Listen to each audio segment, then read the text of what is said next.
Jesus, of course, died on the cross.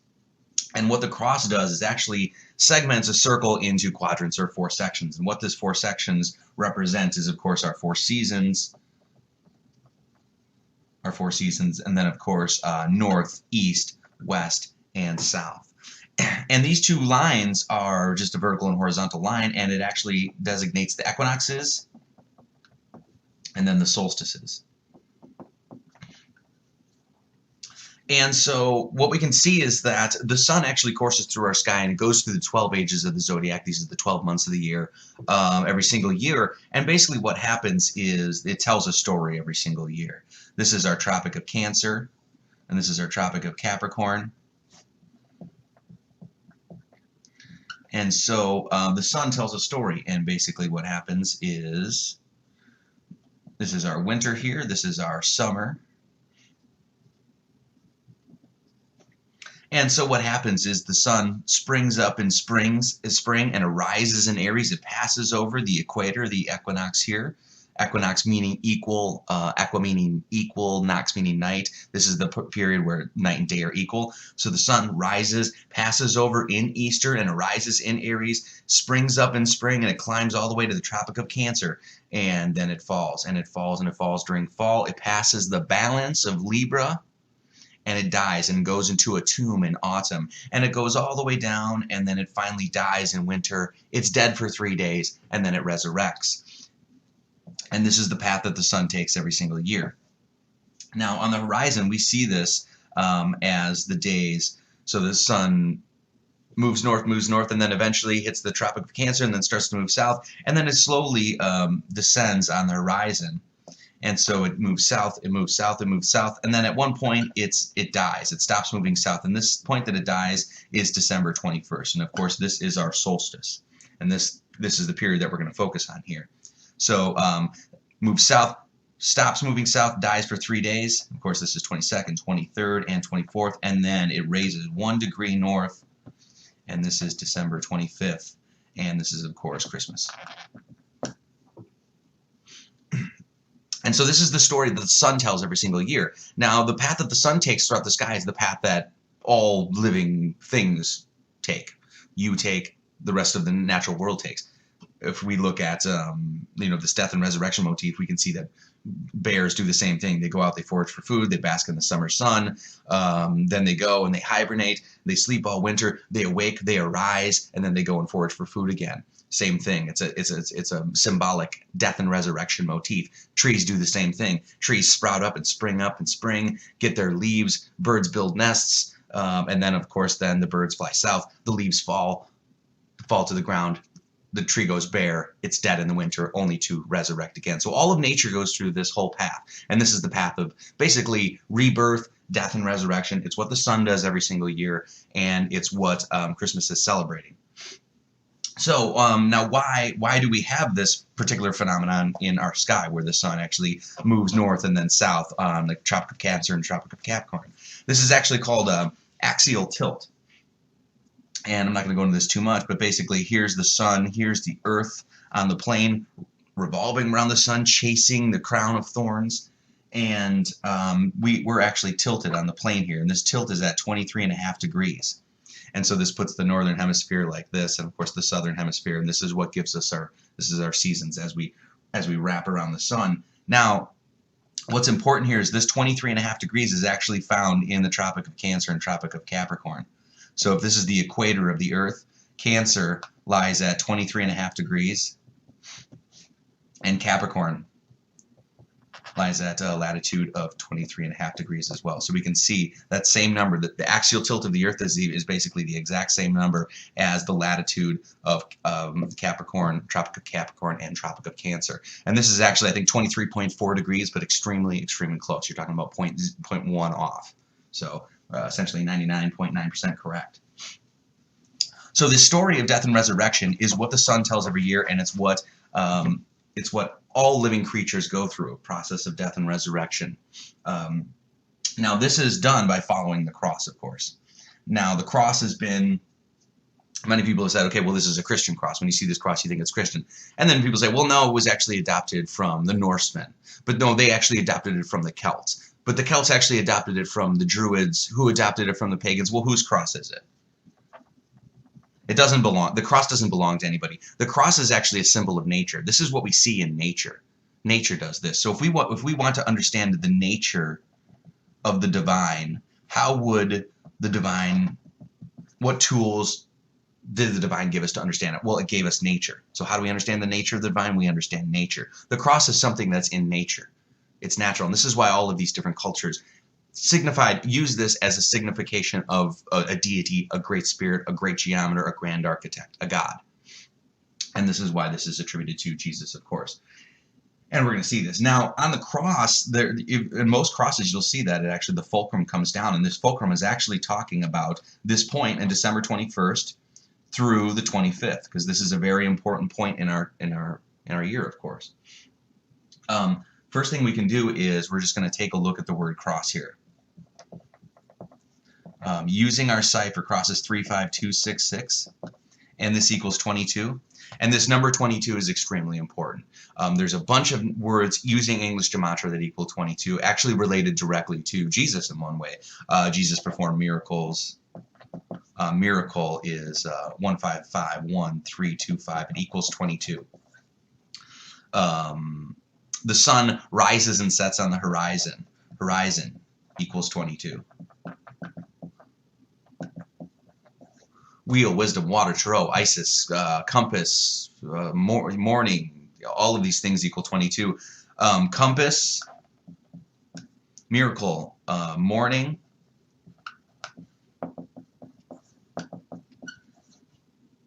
compass, morning, miracle, horizon, all these things equal 22, and all have 7 letters. 1, 2, 3, 4, 5, 6, 7. 1, 2, 3, 4, 5, 6, 7. 1, 2, 3, 4, 5, 6, 7. 1, 2, 3, 4, 5, 6, 7. 22 divided by 7 is pi. Now, the most important thing is that we're actually celebrating a holiday in this December 21st, or December 25th. And holiday is the exact same thing, actually. Holiday equals 22 and has 1, 2, 3, 4, 5, 6, 7. 22 divided by 7 is 3.142. It's a close approximation of pi. So morning, miracle, compass, horizon, holiday, all equal 22, all have 7 letters, and 22 divided by 7 is pi. And of course, cross has 22. Same thing as all these. Now, why this is important is that the cross is actually created with pi. It's actually created with 2 pi's, if you see. It's just 2 lines separating a circle, and that's exactly what pi is, ratio of a circle's circumference to its diameter. So the cross is actually created with your solstice and your equinoctial points, your equinox and your solstice. And what this does is divides a circle into left and right, man and woman, polarities, yin and yang, positive and negative, good and evil, chaos and order. This is what this is dividing the circle, and of course this is pi. And of course when we bring these 2 pi's together, we create our Holy Cross. And of course this is a cross from nature, it's from the divine, it's from the great mystery, it's from God. This is the geometry of the nature of the divine. And so the Creator is actually always speaking to us, but it's speaking in the language that he uses, and that's not English or Aramaic or Italian or Spanish or whatever it is. It's actually the language of nature, which is mathematics, geometry, and symbolism. And so we're going to use pi as this basically mathematical template or symbol to help us understand what's happening on December 25th. So what this is actually creating, you can see here, is these 2 pi's here is creating a left and a right, or a north and a south. It's creating a polarity, a symmetry, a mirror. And this is important because we actually see this in the word solstice. Solstice is soul and ice. This is hot and cold. We could say this is hot and cold. Sol is a hermetic or alchemical name for the sun. Ice is therefore its opposite, being the moon. And then of course, so this is basically the opposites here. We can just actually call this 180 degrees of our pi, if you will. And then in the middle here, we have an abbreviation for saint. And so it's the idea of this saint bringing together 2 aspects. And we're going to see this. Hot and cold, yin and yang, left and right. And that's what solstice is talking about. Hot, cold, merging into one. And that's exactly what we see on the solstice.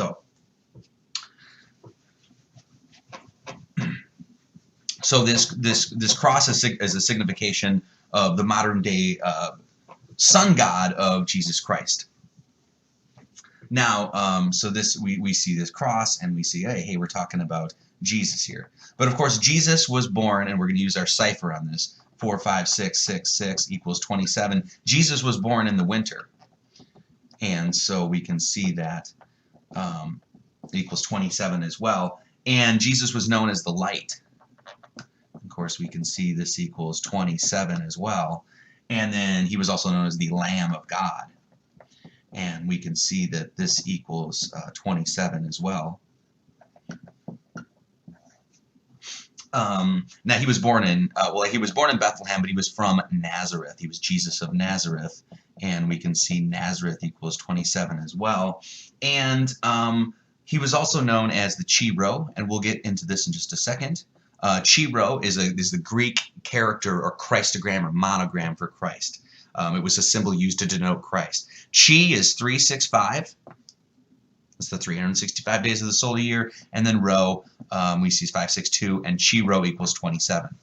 And so we see all of these 27s. Now, the important point that we need to note is that this is not a symbol of Jesus. This is not a symbol of the pagans. This is not a symbol of the Druids. This is not a symbol of the Celts. This is a symbol of nature. So how do we understand nature? Well, we have to understand nature. We have to commune with it. We have to understand. We have to get our information. We have to deduce and extract it directly from nature. And how do we do that? We do that with what's called gnosis. And it's where we get the word to know.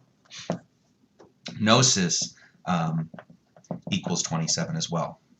And gnosis means a divine mystical insight into nature itself. It's information that's given to you not by another human being or from a textbook or whatever. It's information that's given directly to you by nature itself, the nature of the divine.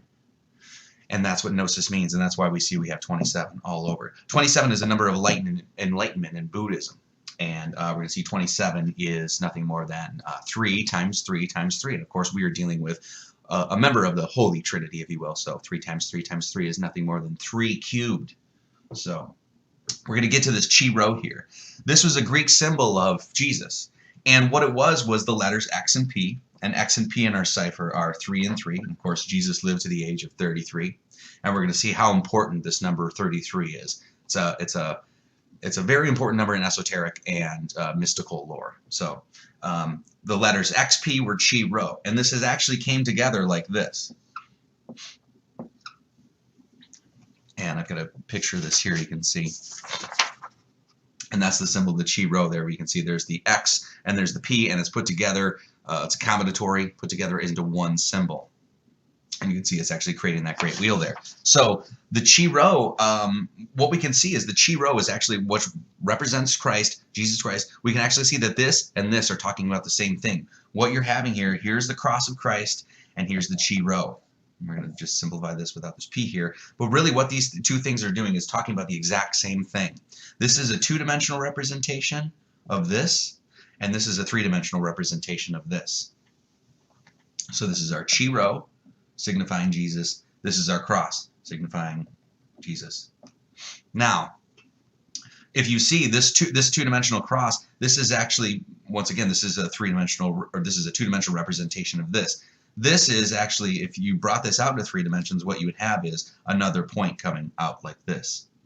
You'd see. So you'd have your left and right, your up and down, and then your forward and reverse. And that's exactly what the Chi-Rho is actually talking about. It's talking about forward, reverse, left, right, up, down, coming together, the confluence of those 3 directions with their opposites, 6 directions of space, confluence on the center, and the center is, of course, the 7th point. And this is the whole motif of God doing his work in 6 days and resting on the 7th, because it's actually talking about the 3-dimensional mathematics of every conscious being that's on Earth or in the universe in and of itself. You're talking about forward, reverse, left, right, up, and down, and then a focal point. And that focal point is the center. This is the crosshairs. It's lining up. And so it's actually talking about the center once again, just a 2-dimensional representation. So both of these things are actually talking about the 3-dimensional mathematics of you. And that's what the story of Jesus is. It's a story about you. So the point of all this is why are we given the mathematics to understand basically just the 3-dimensional mathematics of U. What does this have to do with anything? Hermes Trismegistus and I think it was St. Augustine both said this, but they said that God is whose center is everywhere and circumference nowhere. God is whose center, the center, everywhere, and whose circumference is nowhere, or that's now here. And the idea is this is a very important idea that's being expressed in our sky and being recapitulated or reimagined, if you will, through the character of Jesus. This is a very important point, because it's actually saying that this point here of your conscious apprehension of all the universe is extremely important. And this is known as it's found in the Bible as Lord God phenomenon, and in Hinduism it's known as Atman and Brahman. And this is the idea that there's a whole consciousness of God, and that whole consciousness is focused on the center point. And that's exactly what we see we have the cross. We have the wholeness, the circumference of all creation, and then it's focused on the center. It's actually given a crosshairs to the center. Same thing here. Same thing with our chi rho. We have the wholeness, and it's focused on that axle, that hub, that axis, that center point. And that center point is the consciousness of you. And that's what all of these things are talking about here. Now, in the Bible, this is known as Lord God. God is the wholeness, and the Lord is the singularity. And we can see this. God is the wholeness, singularity, wholeness, singularity. This is also known as the Greek and Egyptian monad. Same thing. This is the wholeness of God's creation, and then the singular point, the singularity, or the singular point of consciousness, experiencing the wholeness. The God manifested itself as a singular point to experience itself. This is the God of wholeness, and this is the Lord. And this is exactly what the crosses are trying to unveil. All directions, north, east, west, and south, confluence on a point. Up, down, left, right, forward, and reverse, come together on a point. And that point is the singular consciousness of you. And so this is Lord God. And in Hinduism, this was known as Brahman and Atman. Brahman was the cosmic God, the whole universe. Atman was the God that was Atman, and that was the singularity.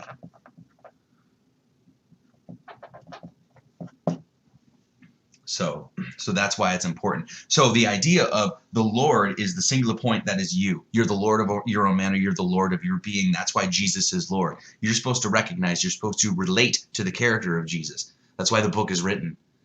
It's not there to tell you about a man that lived 2,000 years ago. It's telling you about the state of grace, the enlightened state of being of Jesus that's within you. It's the light that's within you, because we are crafted from the sun. So that's what the singular whole is, and this is why Jesus is Lord, because it's actually Jesus is talking about you.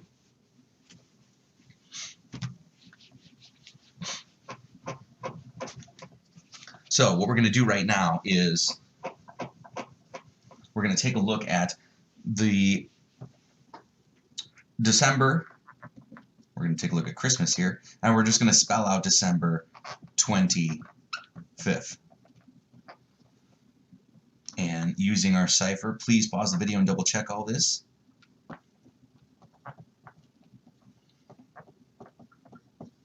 And we can see December equals 30, 20 equals 26, and 5th equals 30. And we add this up, 30 plus 26 plus 30, December 25th, Christmas, the birth of Jesus, equals 86. We're going to explore this number 86. Now, when we were talking about this period of time, we're talking about a 5-day period of the solstice of the 21st and the 25th. And what we were establishing, once again, to create the cross was 2 pies. It was a circle and a line, and a circle and a line. Solstice, equinox. We're talking about pi. This is directly referring to pi, because you're talking about this very special 5-day period here, where basically you're separating east and west in the sky, if you will. Bring in that 3-dimensionality down to 2 dimensions. What this is creating is pi, and of course pi is the ratio of a circle's circumference to its diameter. I'm just going to do this quick here. Oops. Maybe not so quick.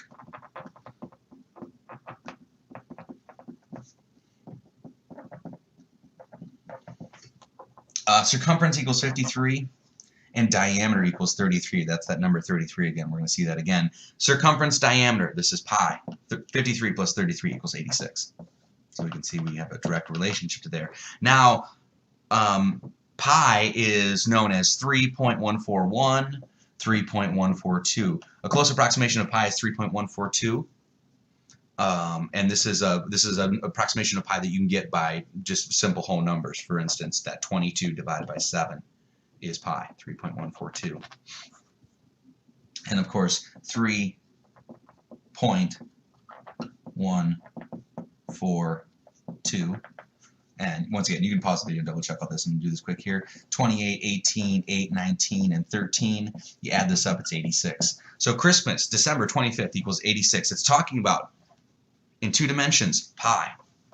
We do circumference and diameter equals 86. And then we go 3.142. Close approximation of pi equals 86 as well. Now that's all fine and good, but what does any of this have to do? We see that we're talking about December 25th, so that obviously we're dealing with Jesus there. But what does circumference and diameter in 3.142 have to do even more with Jesus? We can see 86 here, so we're going to take 86, and since this is pi, and this is pi, and this in our sky geometrically is pi, we can see that we're dealing with a lot of pi here. So let's just take this number 86 and let's just multiply it by pi.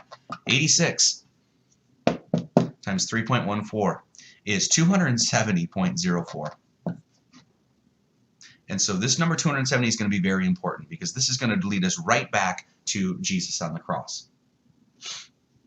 Now, if you notice, first off, 270 is actually 9 months. We're going to get into this in just a second, but 9 months. And so this is the process of conception and birth, period of gestation, the amount of time that you spent in your mother's womb. It's roughly 270 days. And so we see that number when we just 86 times 3.14. So what we can do is actually see this on directly to Jesus here. And so let me just write this again quick here. We're going to say December 25th. We did the numerical equivalence, the geometry equivalence for it equals 86. We did circumference, diameter equals 86. We did 3.142 equals 86. We said 86 times pi equals 270. We're going to take a look at this number 270. The letters above Jesus, I got a picture of it here, right here. It might be hard to see, but I'll show this. The letters that were above Jesus were known as I-N-R-I. It might be hard to see there, but you can check this out online. A lot of people know this. This is the letters I-N-R-I. I-N-R-I. And what this meant was Jesus of Nazareth, King of the Jews. So I-N-R-I, and since it was Jesus of Nazareth, King of the Jews, we're obviously dealing with, in one respect, Hebrew, because he was, of course, a Jewish carpenter. So in the Hebrew cipher, I was Yod, N was Nun, R was Resh, and I was Yod. And in their Hebrew equivalent, in the Hebrew cipher, when they put their numbers to letters known as Kabbalah, Yod was 10, Nun was 50, Resh was 200, and Yod was 10, and this equaled 270. And so the letters above Jesus Christ, I-N-R-I, in the Hebrew equivalent equaled 270, and that's exactly what we found when we looked at December 25th, the day he was born. And of course, this creates pi in our sky. We looked at circumference diameter, 3.142, and then we found 86 times pi is 270. So we find a direct relationship to when he was born and then him dying on the cross. Now, what's important here is I-N-R-I in Hebrew or in English equaled 16. And this number 16 is important for a myriad reasons, but first and foremost, the Son, or Jesus Christ, the Son of God, travels through the zodiac, and we know that because zodiac equals 16. So why is this important? We're going to take a look at this. I-N-R-I in Hebrew equal 270. This is Hebrew. I-N-R-I in English equals 16. –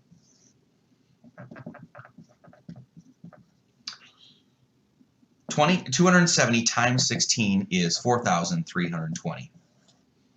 And why is this interesting? Because Jesus is 4, 5, 6, 6, 6. Using our cipher, 4 times 5 times 6 times 6 times 6 equals .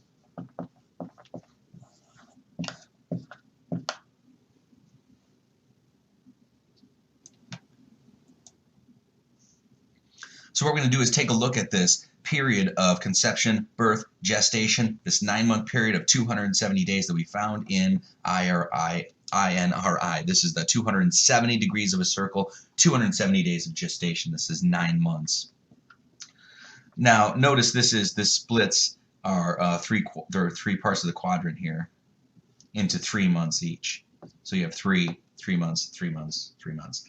3 times 3 times 3 is 27, and of course, Gnosis, light, Lamb of God, Chi-Rho, Jesus, winter, all of these things equal 27. And so these are our trimesters, and we're going to get into this in just a bit. These are our trimesters. Now, what's happening on here is this is actually establishing 2 of the most important holy days in religious lore and mythology. This is, of course, December 21st. We can say 21st to the 25th. That is extremely important. 5-day period of that astronomical happenstance in our sky where the sun stops moving south. And then what this does, this 270, so if Jesus was born here, that means 270 days earlier, he was conceived in, this would be Easter. And we're going to take a look at this. So, conceived here, born here. And then, of course, we're going to see that the death and resurrection of Jesus Christ is the same thing as the birth, because you're talking about a cycle of nature. That's what we're talking about here.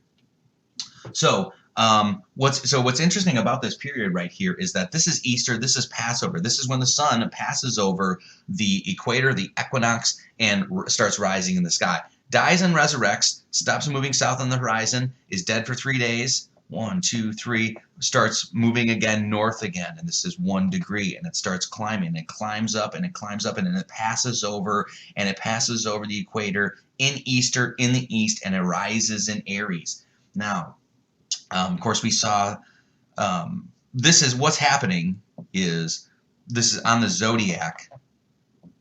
Once again, this is pi in our zodiac. Night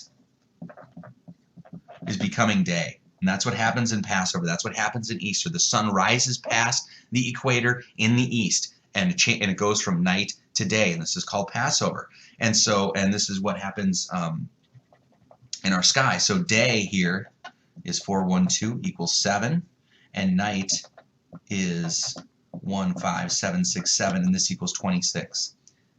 Day plus night, 7 plus 26 equals 33, and that's exactly what's happening in the Passover. And of course, Jesus Christ lived 33 years. 33 is, there's 33 degrees in Scottish Rite Freemasonry. The sun's core rotates once every 33 Earth days. The sun passing over from night to day on our zodiac equals 33, and the Passover equals 33. So that makes sense. So now this is all happening in Aries. This is Aries, this is the Ram, this is the Lamb constellation. And so the sun passes over the equator in Aries and arises in Aries. Now, so it would make sense if you see here what's happening once again to create that cross. We focused on those 2 pies in our sky, and so this was our 1 pi, and this created our equinox here, equal day and night. Well, this is pi in our sky, so it would be rational, it would be reasonable to find pi in some sort of fashion right there, and that's of course exactly what we find. This is Aries. And this is arise, and this is when everything springs up, and this is why Aries is that symbol, because everything is springing up, it's sprouting, it's blooming, it's coming to fruition in spring.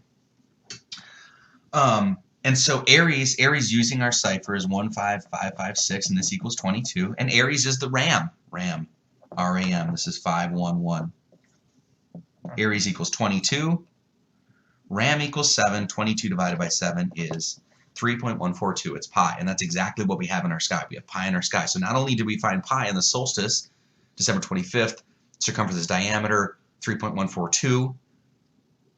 And then we also find the pi in our sky in Aries there, in spring, in Easter, in the Passover. Now, what's interesting is Ram is 7, day was 7, if you remember, day, and this is the day. This is when night, day equals 7. So 7 is pretty important here.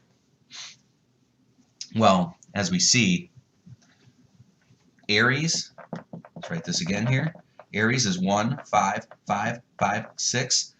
Its mirror would be 6, 5, 5, 5, 1. And of course, this is nothing more than 7. And that's the Ram. It's It's the day. 7 days of creation, 7 chakras, 7 colors of the rainbow, 7 notes of the major scale, 7 heavenly spheres in our sky. 7. One of the most holy numbers of all time. Of course, we just flip that and we find that. And of course, Aries is the ram. And so this is 22 and 22. 22 divided by 7 is pi. Aries divided by ram is pi. And that's exactly what we find in our sky. So that makes sense. Now, Aries is known as the ram, and this means right ascension of meridian. It's an acronym.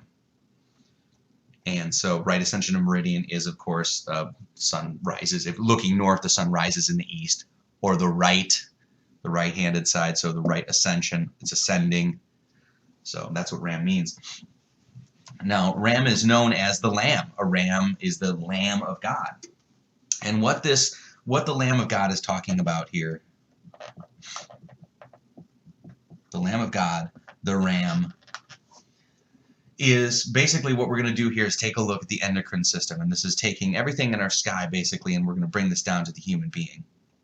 The human being, this is mentioned, cryptically mentioned all over in St. John's Revelation. It's mentioned all over the Bible, and really, but it's basically talking about the chakra system. And this is the system of nerve currents that's in the endocrine system. And this is the periods, the wheels, the chakras, the central points of energy that is the subtle body. It's the spirit body, and these are focal points. It's a variation of that Christos, the Christ. And this is important because this cerebral spinal fluid was known as an oil, a balm, allegorically known as an oil, a balm, just a fluid. It's known as the chrism. It's known as the Christos. And this is where we derive the word Christ. So this word was around this figure, or this title of Christ was around a lot longer than Jesus was ever around. And so this thing here, Christ means anointed one. That's what it means. Jesus of Nazareth was just an everyday average man, but then he became Jesus Christ. He was anointed. Anointed means oil. That's what Christ means. It means oil. This is why you have Crisco oil, because it's a variation of that Christos, the Christ. This has been known a very long time. It's in Hinduism. It's in Grecian myth. It's in, again and again and again. So we have the chrism, the Christos, the oil. So this is the balm that travels up your spinal column into your pineal gland to illuminate your dormant brain cells in the process of illumination, enlightenment. That's exactly what Jesus Christ is. He's the Christ consciousness. He is the illumination of the self. It's the sun. It's the light and the sun and the source within you that he recognized. And he recognized that the sun in our sky is the center of all being. It's a symbolic representation of the creative force that's centered within every single being. And that's what the Christ is. And this is why, once again, there was those 2 crosses, because it's saying everything in all directions has a focal point. Everything in all directions has a focal point. Monad, same thing. Everything, 360 degrees of a circle has a focal point. That focal point is you. That is the Lord. And that is the Christ. And the Christ is you. So the idea of Christmas is a day that we all come to celebrate, to understand the death and resurrection of the Son, Jesus in our sky, but it's also Christmas. So we go to Mass to celebrate Christ. So we go to Christ Mass. The Mass is mass. It's weight. The Christ is the oil, the cerebral spinal fluid, the balm, the psychophysical germinal seed, the philosopher's stone, roll away the stone, the chrism, the oil, the balm. This is what the Christ is talking about. It's that anointed character, the enlightened human being. In Christmas, what we're supposed to do is lift our mass, lift our weight, and allow that oil to ascend up into the pineal gland and illuminate those dormant brain cells, illuminate the human being. That's what Christmas is saying. It's saying, you go to Mass and you go to lift the material weight, the lower animal natures, everything that's below the heart chakra. We want to lift all of these lower animal natures, and we want to lift all of that spirit, that energy, and rise it up our spinal column and get to that pineal gland and illuminate the self. This is what Christmas is referring to. Let off the weight, let off the mass. The mass of the sun was let off. It kept moving south. It kept moving south. It died. And it was dead for 3 days, and then all of a sudden, the weight was lifted. The mass was lifted, and the Christ could rise. And so this process of death and resurrection that the Son goes through every single year is the process that you must go through. This is the spiritual process of the human being. All of nature goes through it. This is a natural process. This has nothing to do with Christianity. It has nothing to do with paganism. It has nothing to do with the Romans or the Chaldeans or the Egyptians. All of these cultures, all of these civilizations were basically just exalting and glorifying the processes of nature. This is a cross. This is not a symbol of Jesus. This is not a symbol of the pagans. This is a symbol of the nature of being. Why the cross is so important is because this is the crux, the cross, the Christ of matter. And when you, let's see if I have this here. This is Leonardo da Vinci, of course. And the whole point is that this is the Vitruvian Man of Leonardo da Vinci, and you can actually see it draws a cross here. Highly symbolic, of course. This cross, if you notice where the cross ends up, in the endocrine system, in the system of chakras, that's the heart. That's the heart right there. So on the cross of man, this is the heart chakra. And the heart chakra is the balance of the 3 above and the 3 below. And so this is a very important idea, because how do we lift our mass of Christ? How do we lift that oil up into your head, into the Aries, into the Ram, into the Lamb of God? We do it with our hearts. This is, once again, this is the zodiacal makeup of man, or the anthropocosm. And this is Aries in the head. And so we're supposed to lift this spinal fluid up into this pineal gland right here and illuminate the self. And this is Aries, this is the Ram, this is the Lamb of God. And this is where the 12 constellations are placed on the human body. And we can actually see that Leo or lion is the heart. That's the heart chakra here. And so this is why you're lion-hearted. Notice Leo, and let's just do this. And then we'll just mirror that, and we have Noel. And Noel it's no L. It's no God. Know that God. Know that God within. Know that Lord that dwells within. That's what Noel is saying. Noel, Noel. Notice that we're talking about an oil, a balm, a chrism, a fluid. And look at Noel. Noel is same numbers minus that 1. Oil, Noel. Know God. Know that God within. Know that chrism, know that oil, know that balm, and allow it to raise. You're not going to do it with your head. You're never going to do it with your head. You can't take the ram, the ram, and lift that balm, that fluid from your root chakra. You're never going to do it. You need your heart. You need your heart to be able to do that. That's where the balance is. This is where the cross of matter balance is. And that's why the symbol of the heart has always been associated with Jesus. Because Jesus had heart. He wasn't the most intelligent human being in the world. It's got really nothing to do with intelligence. It has to do with heart. Where's your heart? If your heart's in the wrong place, it doesn't matter what your head thinks. And that's really what Christ is talking about. Now, how do we raise this mass? How do we let the mass off of the Christmas, of the Christ, to allow that to go up into that pineal gland? How do we do that? Well, we do it by being an individual, letting your individuality bloom, because this is what nature's doing. It's dying and resurrecting. It goes, a flower will spring up in spring, and then of course it'll die, and then it'll go back into the ground, and then it'll spring up again, right? This is what we're supposed to do in our own lives, but we do it spiritually. And that spirituality is to let your own individuality bloom. This is why we're all individuals. We're all unique in our own ways, because the reason that we're unique in our own ways is because nature wants to express itself in all the myriad ways in which it can. And it wants to do that in full force, wants to do it in full bloom. And so the way to allow yourself to do that is to let your individuality bloom. And that is the death and resurrection of the self. Drop the lower animal nature, drop everything below the heart chakra, and allow your true passion, your true desires, follow your bliss, follow your heart, and let those things bloom. And that's what Christmas means. Let that mass off. Let the weight off. And allow that Christ to rise within you.